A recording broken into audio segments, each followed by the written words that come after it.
तल अवीव में हज़ारों इसराइली ग़ज़ा में यरग़मालियों के अहल खाना के साथ इजहार यकजहती के लिए मुल्क गिर हड़ताल के एक हिस्से के तौर पर जुमा हुए और वज़ीर-ए-आज़म बेंजामिन नेतन्याहू पर जोर दिया कि वो हमास के साथ जंग के खात्मे और एसेरों की रिहाई के लिए मुआहदा करें। हड़ताल का एहतमाम यरग़मालियों के अहल खाना ने किया था।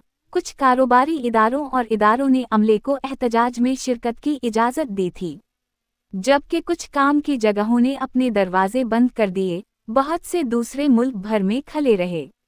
स्कूल मुतासिर नहीं हुए क्योंकि वो उस वक्त गर्मियों की छुट्टियों पर हैं। नेतन्याहू, जो आज तक इसराइल की सबसे दाएं बाजू की हुकूमत की क़यादत कर रहे हैं, ने ग़ज़ा शहर पर कब्ज़ा करने के लिए फ़ौजी ऑपरेशन करने का अज़्म किया है, जो कि इसराइल के कंट्रोल से बाहर आखिरी बड़े इलाकों में से एक है।